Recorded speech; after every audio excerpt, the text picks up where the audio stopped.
Welcome direction study point. दोस्तों, आपको Bihar SSC inter level mains exam के लिए हमारे चैनल पर लगातार वीडियो दी जा रही है। दोस्तों, हम चाहते हैं कि आपका सिलेक्शन ज़रूर हो और आपके लिए हम लगातार मेहनत भी कर रहे हैं। दोस्तों, इस वीडियो में हमने सामान्य ज्ञान यानी कि जीके के 40 प्रश्न आपके लिए इसमें इंक्लूड किए हैं, जो कि मोस्ट इंपॉर्टेंट है। सारे प्रश्न काफ़ी अच्छे लेवल के हैं और सारे प्रश्न मोस्ट इंपॉर्टेंट हैं। इसलिए आप 40 प्रश्न को ध्यान से देखिएगा और आप 40 में से कितने प्रश्न सही कर पाते हैं हमें कमेंट करके ज़रूर बताइएगा। तो दोस्तों, आइए शुरू करते हैं आज का वीडियो। हमारा पहला प्रश्न है, निम्न में से किसमें विशेष बहुमत तथा राज्यों के अनुमोदन की आवश्यकता नहीं होती है। यानी कि नीचे जो ऑप्शन दिया हुआ है उसमें बताना है कि किसमें विशेष बहुमत और राज्यों के अनुमोदन की आवश्यकता नहीं होती है। देखिए, मेंस के एग्जाम में आपसे ऐसे ही क्वेश्चन पूछे जाते हैं जो कि काफ़ी अच्छे लेवल के होते हैं। देखिए, इसमें क्या ऑप्शन हो जाएगा। पहला ऑप्शन है कि राज्य के नाम व सीमाओं में परिवर्तन। दूसरा ऑप्शन है राष्ट्रपति के निर्वाचन की प्रक्रिया। तीसरा है संसद में राज्यों का प्रतिनिधित्व। तो देखिए, इस प्रश्न का हमारा अगर ऑप्शन नंबर ए देखें कि राज्यों के नाम और सीमाओं में परिवर्तन, तो इसके लिए किसी विशेष बहुमत और राज्यों के अनुमोदन की आवश्यकता नहीं होती है। देखिए, इसमें सामान्य बहुमत संसद के लोकसभा में सामान्य बहुमत की आवश्यकता होती है। लोकसभा राज्यसभा में सामान्य बहुमत से यह पास होता है, क्योंकि जो राज्य की सीमा में परिवर्तन का अधिकार है वह केंद्र सरकार के पास में होता है। क्योंकि किसी भी राज्य का जो सीमा है यह संघ सूची का विषय है और संविधान की पहली अनुसूची में जो है संघ तथा राज्य क्षेत्रों का वर्णन किया गया है। तो आपने अगर ऑप्शन नंबर ए चुना है तो आपका जवाब इस प्रश्न का बिल्कुल करेक्ट हो जाएगा। दूसरा प्रश्न देखते हैं। देखिए, दूसरा प्रश्न हमारा क्या है, पंचायतों के तथा नगर पालिका नगर निगम के चुनाव कराने का निर्णय किसके द्वारा लिया जाता है। पंचायत, नगर पालिका और नगर निगम के चुनाव का निर्णय किसके द्वारा लिया जाता है। केंद्र सरकार के द्वारा, राज्य सरकार द्वारा या फिर चुनाव आयोग के द्वारा। तो देखिए, हमारे जो केंद्रीय स्तर पर चुनाव करवाती है वो केंद्रीय चुनाव आयोग है और हर राज्य में जो है वो चुनाव आयोग कार्य करती है, राज्य चुनाव आयोग। लेकिन पंचायत, नगर पालिका और नगर निगम का जो चुनाव कराने का निर्णय है वह राज्य सरकार के द्वारा लिया जाता है।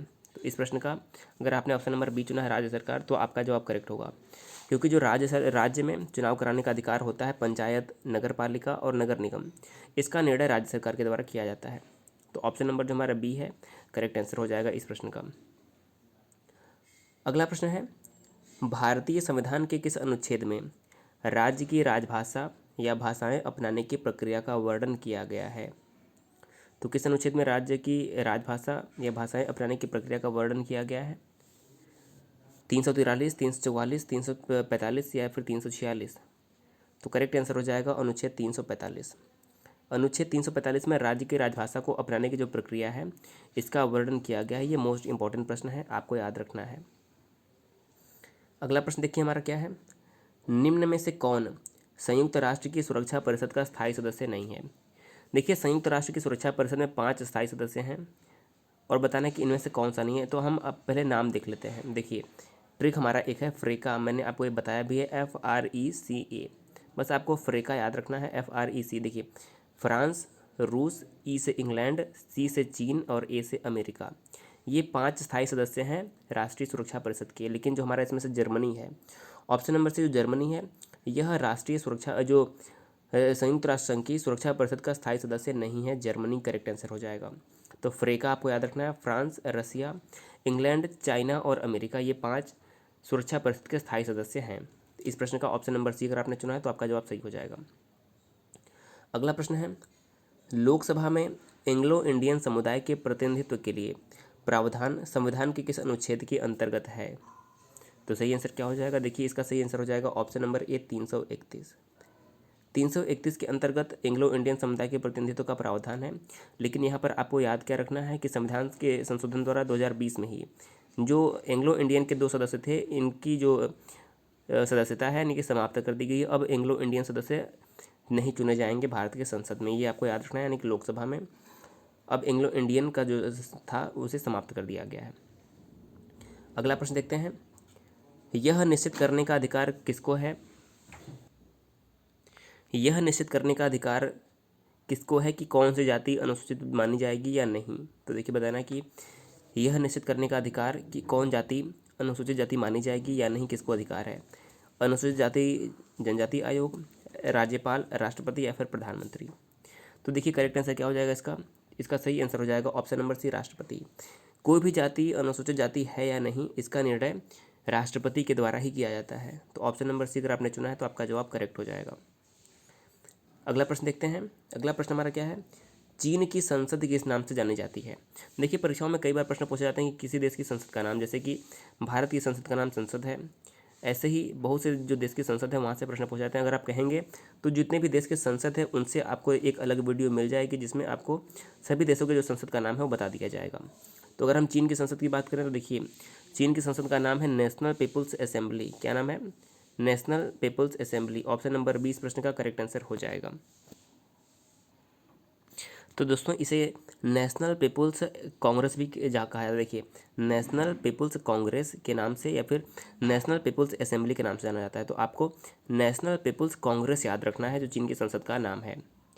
अगला प्रश्न देखते हैं, प्रेस को लोकतंत्र की किस स्तंभ की संख्या दी गई है। क्योंकि हमारे लोकतंत्र में 4 स्तंभ माने गए हैं, जिसमें से प्रेस को कौन से स्तंभ की संख्या दी गई है, तो प्रेस को चतुर्थ स्तंभ की संख्या दी गई है।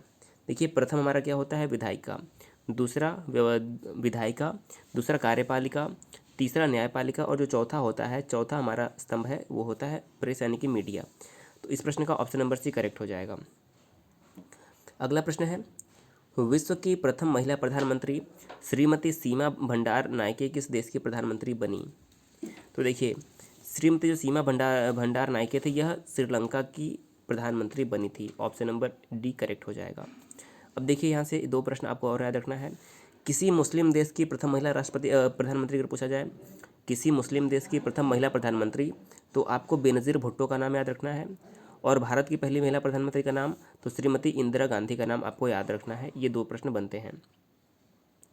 अगला प्रश्न है, किसे आत्महत्या की थैली की संज्ञा दी गई है। निम्नलिखित में से किसे आत्महत्या की थैली की संज्ञा दी गई है, गाल्जी काय, लाइसोसोम, माइटोकॉन्ड्रिया या फिर तारक काय।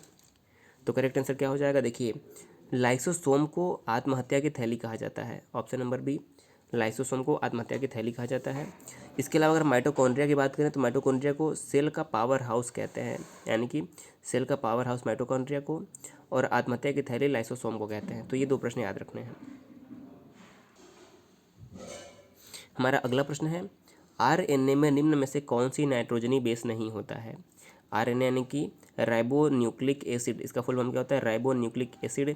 इसमें कौन सी नाइट्रोजनी बेस नहीं होता है, तो करेक्ट आंसर हो जाएगा option number A, thiamine. RNA में नाइट्रोजनी बेस नहीं होता है, थायमीन में। ऑप्शन नंबर ए प्रश्न का करेक्ट आंसर हो जाएगा।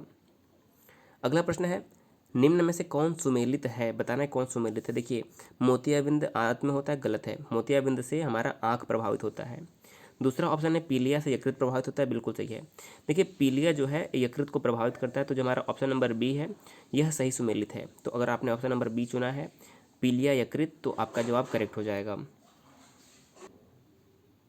हमारा अगला प्रश्न है, निम्न में से कौन सी संक्रामक बीमारी दुधारू पशुओं में नहीं होती है। यानी कि नीचे 4 बीमारियां दी हुई हैं, तो बताना इसमें से कौन सी बीमारी दुधारू पशुओं को नहीं होती है।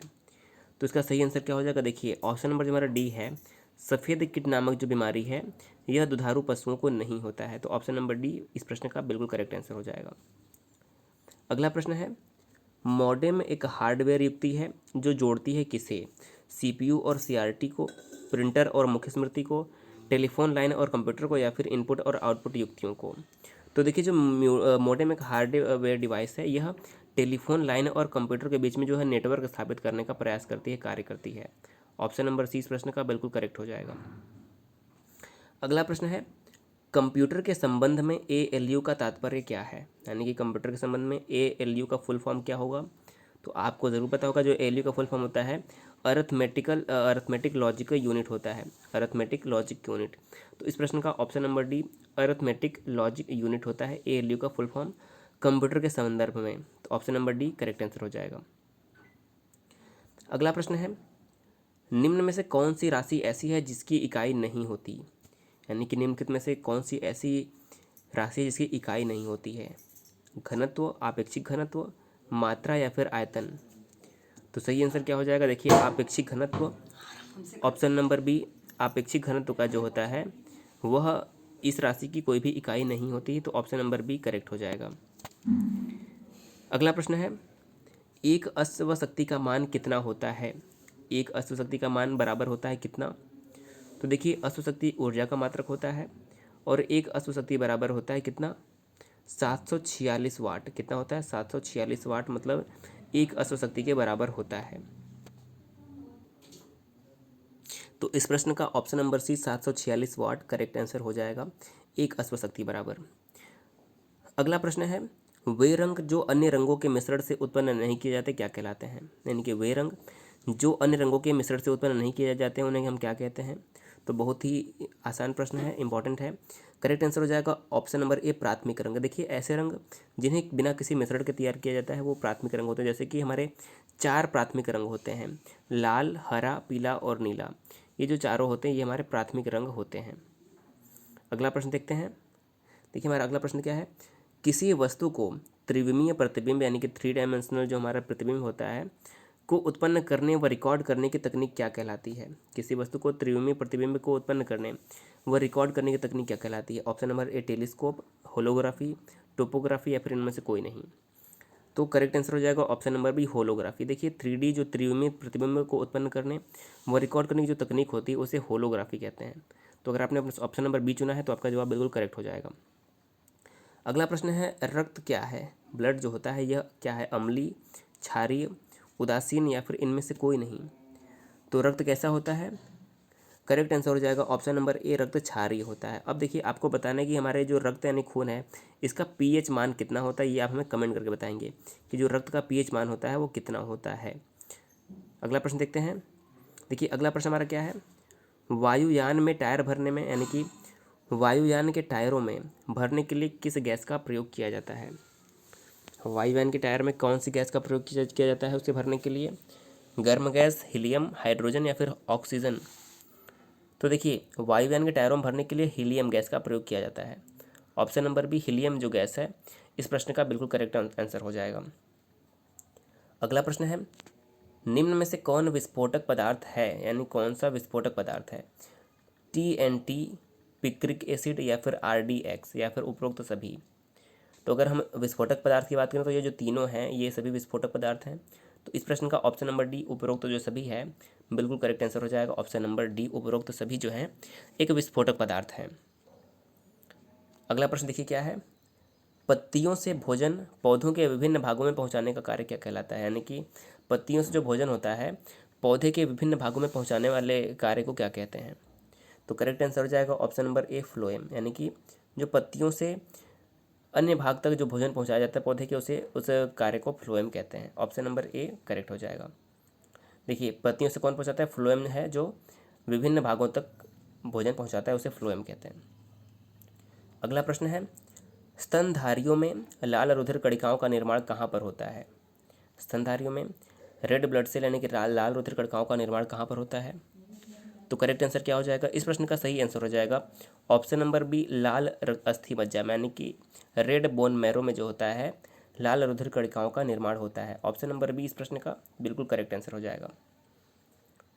अगला प्रश्न हमारा क्या है, डेंड्रोक्रोनोलॉजी, जो डेंड्रोक्रोनोलॉजी होता है किसका अध्ययन किया जाता है डेंड्रोक्रोनोलॉजी से। तो देखिए जो दांतों का अध्ययन होता है उससे हम क्या कहते हैं, उसे डेंटोलॉजी कहते हैं। डेंटिस्ट जो होते हैं दांतों का। अगर हम बात करें डेंड्रोक्रोनोलॉजी तो डेंड्रोक्रोनोलॉजी से पौधों की आयु का अध्ययन किया जाता है। पौधों की आयु का अध्ययन डेंड्रोक्रोनोलॉजी से किया जाता है। ऑप्शन नंबर 20 प्रश्न का बिल्कुल करेक्ट आंसर हो जाएगा। अगला प्रश्न देखते हैं। देखिए पश्चिमी लंदन के नॉर्थ केंसिंगटन स्थित ग्रेनफेल टावर हाल ही में चर्चा में रहा किसके कारण, अपनी ऊंचाई के कारण, विश्व का सबसे ऊंचा टावर होने के कारण या आग लगने के कारण। तो देखिए जो पश्चिमी लंदन के नॉर्थ केंसिंगटन में जो एक ग्रेनफेल टावर है इसमें आग लगी थी जिसके कारण यह चर्चा में रहा था। तो इस प्रश्न का ऑप्शन नंबर सी जो है करेक्ट हो जाएगा। अब देखिए अगला प्रश्न हमारा क्या है, भारतीय गौरव का अंतिम सूर्य किसके लिए प्रयुक्त हुआ है, यानी कि किसे भारतीय गौरव यश का अंतिम सूर्य कहा गया है। तो इस प्रश्न का सही आंसर हो जाएगा ऑप्शन नंबर पृथ्वीराज चौहान। पृथ्वीराज चौहान को भारतीय गौरव का अंतिम सूर्य कहा गया है। ऑप्शन नंबर भी करेक्ट हो जाएगा। अगला प्रश्न देखिए हमारा क्या है, निम्न तापमापियों में किसे पायरोमीटर कहा गया है, यानी कि निम्न तापमापियों में से किसे पायरोमीटर कहा गया है। देखिए पायरोमीटर जो होता है वह उच्च तापमान को मापन करता है और करेक्ट आंसर हो जाएगा ऑप्शन नंबर बी विकिरण तापमापी।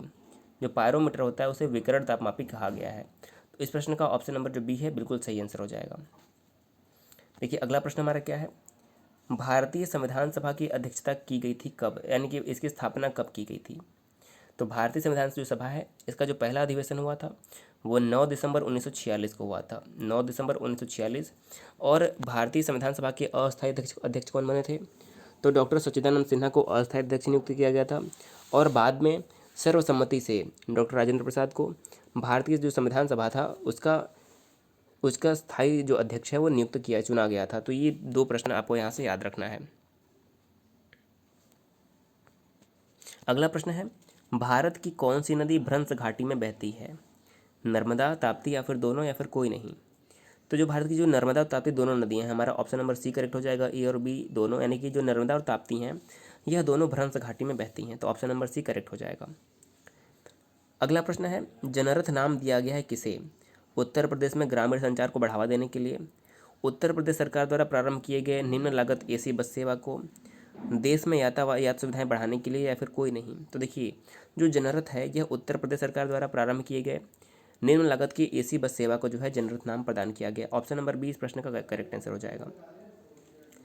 अगला प्रश्न देखिए मोस्ट इंपॉर्टेंट प्रश्न है, विदेशी कपड़ों को जलाना एक निष्ठ बर्बादी है, यह कथन 1905 के बंगाल विभाजन के समय किसने कहा था।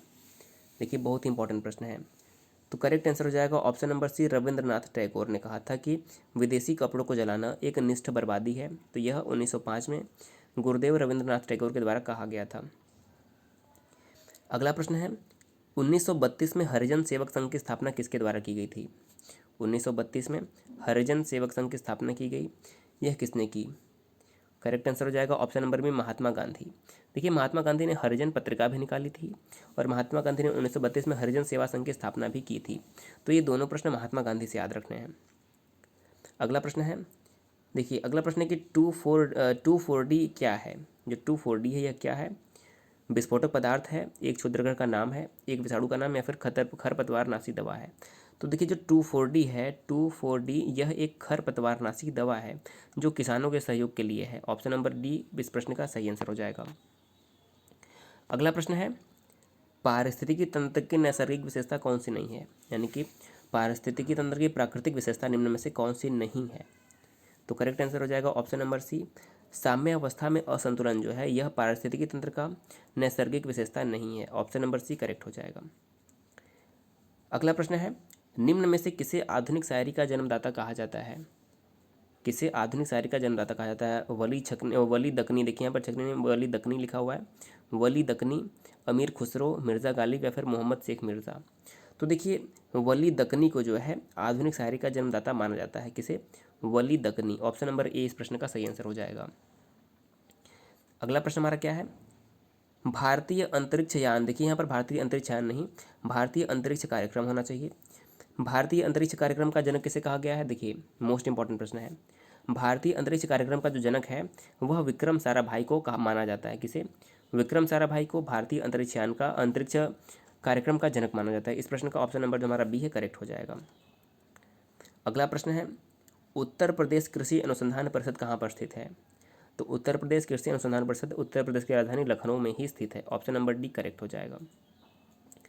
अगला प्रश्न है, अनुकूलतम जनसंख्या सिद्धांत के प्रवर्तक कौन थे। अनुकूलतम जनसंख्या सिद्धांत के प्रवर्तक कौन थे, डाल्टन, माल्थस, डार्विन या फिर हेनरी। तो अनुकूलतम जनसंख्या सिद्धांत के जो प्रवर्तक थे वो थे डाल्टन। ऑप्शन नंबर ए इस प्रश्न का बिल्कुल करेक्ट आंसर हो जाएगा। और आज का हमारा अंतिम 40वां प्रश्न देखते हैं। देखिए हमारा आज का अंतिम प्रश्न है कि केंद्रीय ग्लास एवं सिरेमिक अनुसंधान संस्थान कहाँ स्थित है। केंद्रीय ग्लास यानी केंद्रीय कांच, ग्लास मतलब कांच होता है, कांच एवं सिरेमिक अनुसंधान संस्थान कहाँ स्थित है, आगरा, कानपुर, फिरोजाबाद या फिर खुर्जा। तो देखिए इसमें कोई भी ऑप्शन हमारा सही नहीं है, कोई भी ऑप्शन सही नहीं है। केंद्रीय ग्लास एवं जो सिरेमिक अनुसंधान संस्थान है यह कोलकाता में स्थित है। आपको याद रखना है कहाँ पर स्थित है, यह कोलकाता में स्थित है। तो इसका सही आंसर क्या हो जाएगा, कोलकाता। तो दोस्तों इस प्रकार से आपको 40 इंपॉर्टेंट प्रश्न मिले जो कि जीके के थे, काफ़ी अच्छे प्रश्न थे। आपने कितने प्रश्न सही किए हमें ज़रूर बताइएगा। दोस्तों हमारे चैनल पर आपको लगातार ऐसे ही इंपॉर्टेंट वीडियो मिलते रहेंगे। आपका अगर कुछ सुझाव है तो हमें कमेंट करके ज़रूर बताइएगा। दोस्तों अगर वीडियो पसंद है तो उसे शेयर ज़रूर करिएगा। वीडियो देखने के लिए बहुत बहुत धन्यवाद।